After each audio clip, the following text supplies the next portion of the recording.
শুভ অপরাহ্ন বন্ধুরা, আজ আমরা আর.জি. কর কাণ্ডের প্রতিবাদে ও দ্রুত ন্যায় বিচারের জন্য ভেভিয়ার সাধারণ নাগরিকবৃন্দ একত্রিত হয়েছে।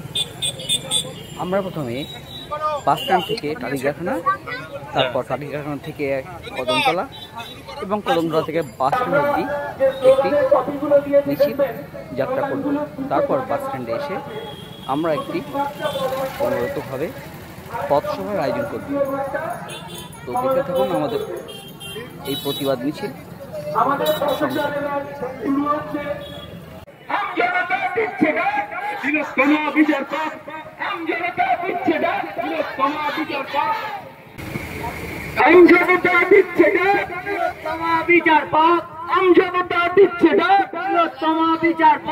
We want justice. We want justice. We demand justice.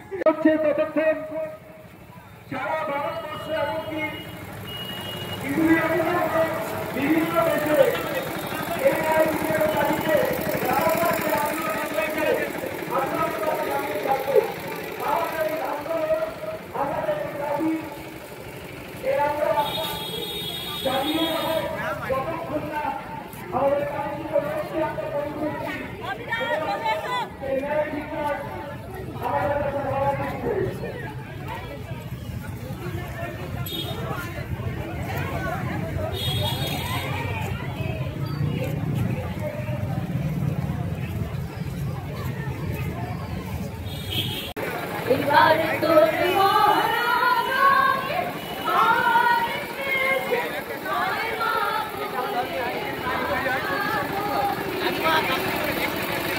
ঘোরানোর সময় নিয়ে দিতে হবে।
Hello, check. Hello.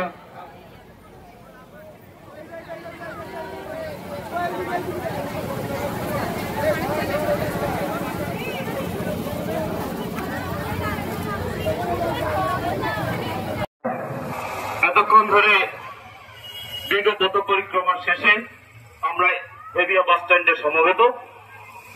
তো কিছু কথা আমি বলছি।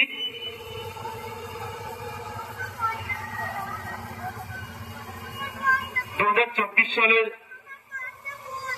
14 আগস্ট মধ্যরাতে একটি মধ্যরাতের মেয়েদের রান্নাঘরকে কেন্দ্র করে নারী খুঁজে পেল ভাষা, এবং একটি ঘটনা সবাইকে নাড়িয়ে দিয়ে গেল। দীর্ঘদিন বাদে মানুষ যেন একটা বিচার না পাওয়ার একটা যন্ত্রণা প্রত্যেকের মধ্যে ছিল, এবং অনেক অনেক না পাওয়া মানুষের মিছিল।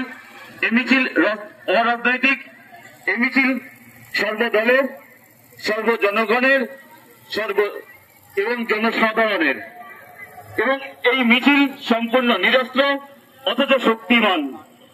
এই মিছিল প্রতিবাদের, এই মিছিল ঐক্যবদ্ধতার, এবং এই মিছিল নিজেই সুনিয়ন্ত্রিত। উপস্থিত জনতা তারা প্রত্যেকেই সাধারণ মানুষ, তারা সবাই আতঙ্কিত, আশাহত এবং ন্যায় বিচারের দাবিতে মুখরিত। কেউ এসেছে কন্যা সন্তানের বাবা হয়ে, কেউ মা হয়ে, কেউ দাদা দিদি বা কোনো আত্মীয় পরিজন বন্ধু হিসাবে। আজ আমরা এখানে শপথ নিচ্ছি কন্যা সন্তান তাদের নিরাপত্তা নিশ্চিত করার জন্য যে লড়াই চালাতে আমরা চালিয়ে যাব, এবং আজ আরজিকর ঘটনার মতন এই রকম একটা অত্যন্ত হিনিয়াস ক্রাইম সেটা যাতে আর না ঘটে তার জন্য সর্বোচ্চ স্তরে যতটা কঠিনভাবে দাবি পেশ করার দরকার তা আমরা করব, এবং কোনোভাবেই এই ন্যায় বিচারের দাবিকে দমিয়ে রাখা যাবে না, কোনোভাবেই এই ঘৃণ্য অপরাধকে ঢেকে রাখা যাবে না। তার জন্য আম জনতা আজ একত্রিত, বিচার তারা ছিনিয়ে আনবেই। এবার আমি কবিতার মধ্য দিয়ে আমি আমার প্রতিবাদের কণ্ঠ জাগরিত করছি। যে পিতা সন্তানের লাশ শনাক্ত করতে ভয় পায় আমি তাকে ঘৃণা করি। যে ভাই এখনো নির্লজ্জ স্বাভাবিক হয়ে আছে আমি তাকে ঘৃণা করি। যে শিক্ষক, বুদ্ধিজীবী, কবি ও কেরানি প্রকাশ্য পথে এই হত্যার প্রতিশোধ চায় না আমি তাকে ঘৃণা করি। 8 জন মৃতদেহ চেতনার পথ জুড়ে শুয়ে আছে। 8 জোড়া খোলা চোখ আমাকে ঘুমের মধ্যে দেখে, আমি চিৎকার করে উঠি। আমাকে ওরা ডাকছে অবেলায়, উদ্যানে, সকল সময়।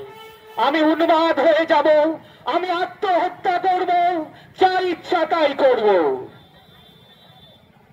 কবিতা এখনই লেখা যায়, দেয়ালে, ইস্তাহারে, স্টেনশিলে, নিজের রক্ত, অশ্রু, হাড় দিয়ে কোলাস পদ্ধতিতে এখনই কবিতা লেখা যায়।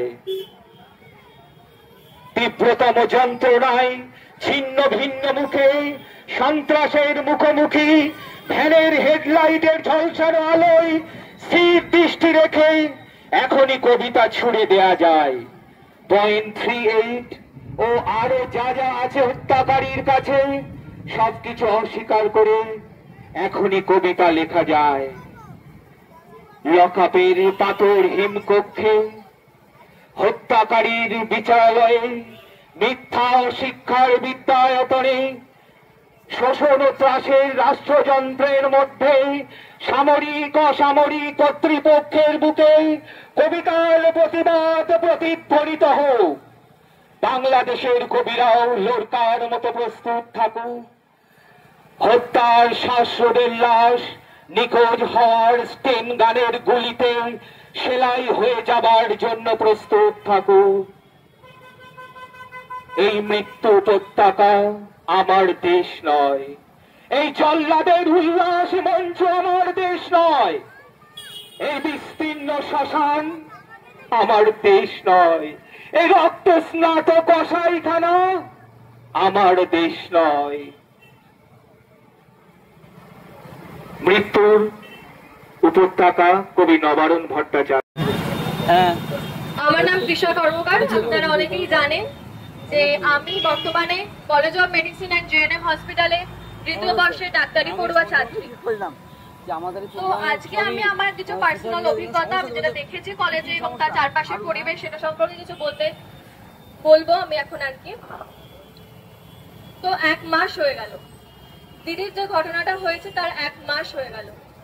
ঠিক মনে পড়ে 8ই আগস্ট যেদিন ঘটনাটা ঘটেছিল, তার পরের দিনই 9ই আগস্ট ছিল আমাদের সেকেন্ড সেমিস্টারের ফাইনাল ডে।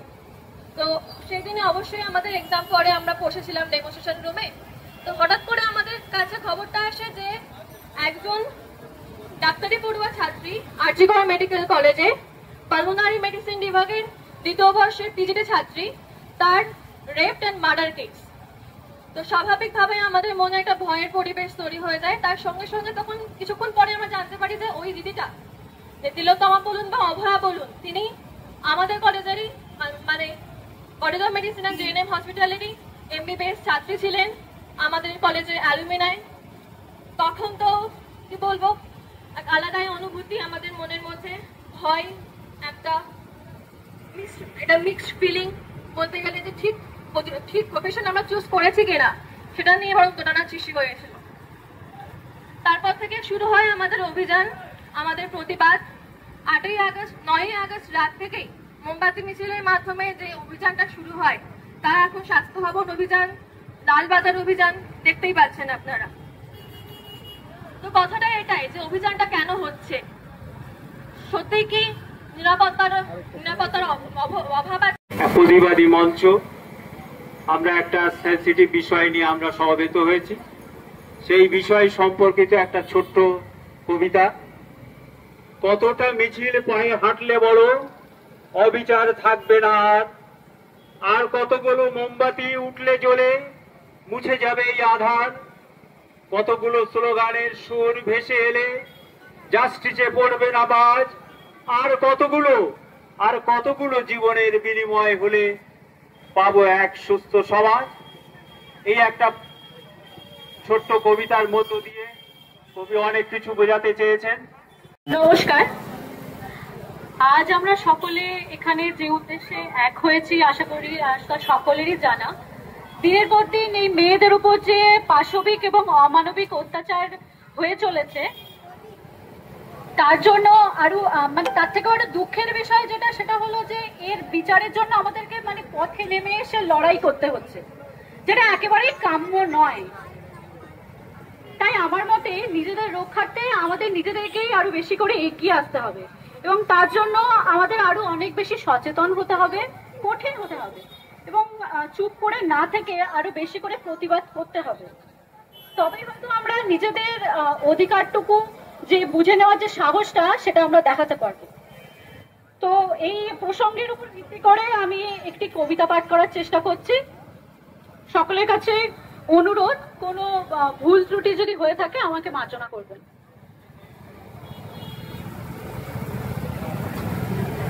অজিত বাইরের লেখা প্রকৃত দুর্গা। সহ্য করো নারী, সহ্য করো। পুরুষতান্ত্রিক সমাজে নারীদের সহ্য করাই নিয়ম।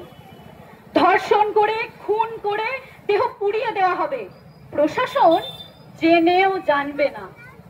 কেননা ধর্ষিতা নিহত নারীর মরদেহ ফেরত পাবার কিংবা মৃতাকে শেষবার দেখার অনুমতি মিলবে না জননীর, পিতার, স্বামীর।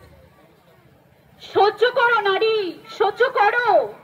কতই তো সহ্য করেছো সেই সতীদাহের কাল থেকে, যখন বল প্রয়োগ করে তোমাকে টেনে নিয়ে যাওয়া হতো জ্বলন্ত চিতার দিকে, তারপর হাত পা বেঁধে ছুড়ে দেওয়া হতো ক্ষুধার্ত চিতার ওপর, আর তোমার আর্ত চিৎকার ঢেকে দেওয়া হতো ঢাক ঢোলের বাদ্যিতে।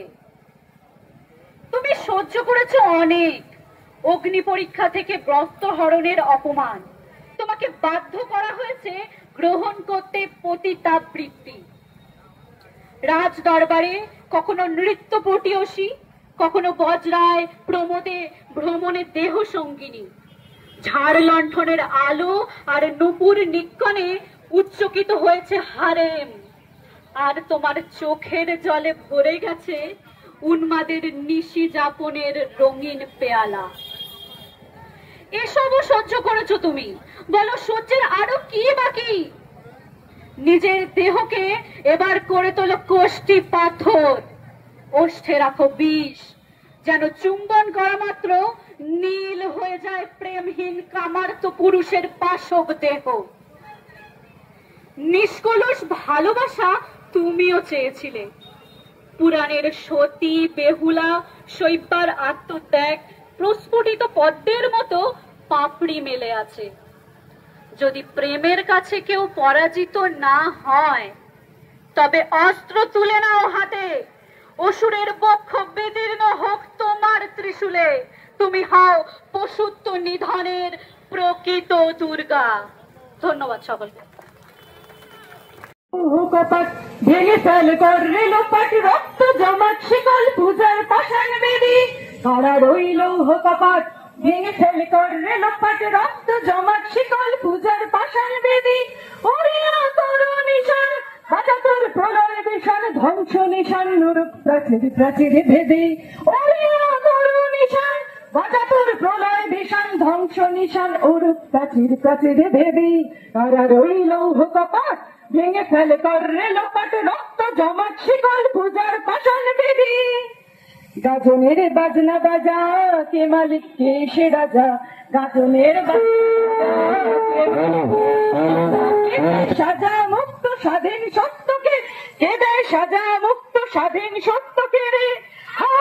বলবে হাসি ভগবান পড়বে হাসি, সর্বনাশী শিখায় তত্ত্বকে রে।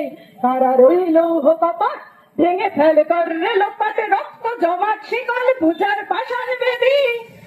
ওরে ও পাগলা ভোলা দেরে দে প্রলয় দোলা, ওরে ও পাগলা ভোলা দেরে দে প্রলয় দোলা। গারদ গুলা জোরসে ধরে হাত কাটানি, গারদ গুলা জোরসে ধরে হাত কাটানি। দুন্দুবি ডাক ভাত ভরে আজ মৃত্যুকে ডাক জীবন পানে। তারা রইল কপাট ভেঙে ফেল করলে লোপাট, রক্ত জমাট শিকল পূজার পাষাণ বেদী। নাচে ওই কাল বসে কি কাটাবি কাল বসে কি, নাচে ওই কাল বসে কি কাটাবি কাল বসে। দেরে দেখি ভীম কারা রই ভিত্তি নারী, দেরে দেখি ভীম কারা রই ভিত্তি নারী। লাঠিমার ভাঙড়ি মেলা যত সব বন্দিশালায়, আগুন জ্বালা আগুন জ্বালা ফেল পারি। তারা রইল কপাট ভেঙে ফেল করলে লোপাট, রক্ত জমাট শিকল পূজার পাষাণ বেদী। ওরে তোর নিশান বাজা তোর প্রলয় নিশান, ধ্বংস নিশান রূপ প্রাচীর প্রাচীর ভেদী। কারা রইল কপাট ভেঙে ফেল করলে লোপাট, রক্ত জমাট শিকল পূজার পাষাণ বেদী। জমাট শিকল পূজার পাষাণ বেদী, রক্ত জমাট শিকল পূজার পাষাণ বেদী।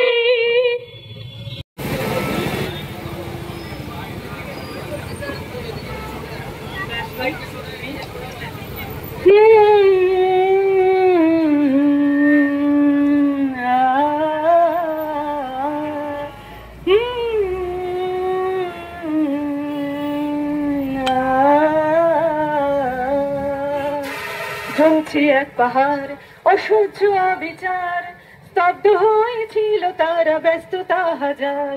তাই যে নয় খেয়াল পিছনে দেয়াল, যে যেমন সে নিচ্ছে মেনে নাম দিয়ে কপাল। কেউ মরণ অকাল, কেউ ভয়ে কাতর, কেউ বা নিরুপায় বা অসহায় হয়ে পাথর। আর কবে আর কবে আর কবে আর কবে আর কবে আর কবে আর কবে আর কবে আর কবে আর কবে আর কবে আর কবে কণ্ঠ শক্তি পাবে, আর কবে চিত্ত স্বাধীন হবে, আর কবে সিক্ত হবে হৃদয়, আর কবে সে উঠে দাঁড়াবে। আর কবে আর কবে আর কবে আর কবে আর কবে আর কবে আর কবে আর কবে আর কবে আর কবে আর কবে আর কবে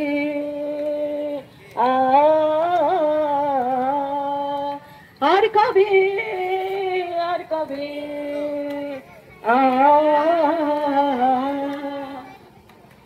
এই ব্যথা আমার নয় শুধু একার, বিপ্লবী তিলোত্তমা করেছে অঙ্গীকার, লুটিয়েছে প্রাণ তাই ধরেছে গান, করছে প্রার্থনা বিফল না যায় সে বলিদান।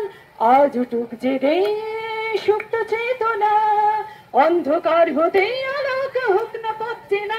আর কবে, আর কবে, আর কবে, আর কবে, আর কবে, আর কবে, আর কবে, চোখ মিলে তাকাবে। আর কবে, আর কবে, সমব্যথী হবে।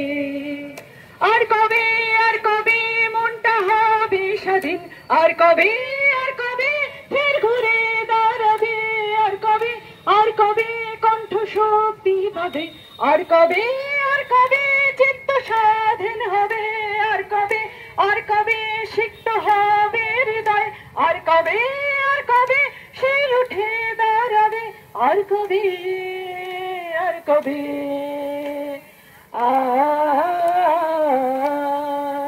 আর কবে, আর কবে,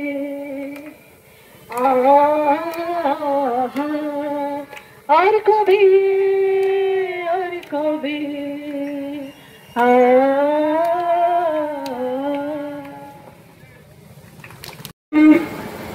36 ঘন্টা নিরলস ডিউটি করে কিছু সময়ের জন্য ঘুমিয়ে পড়েছিল নিজের কর্মস্থলে, সুপার স্পেশালিটি হসপিটালে।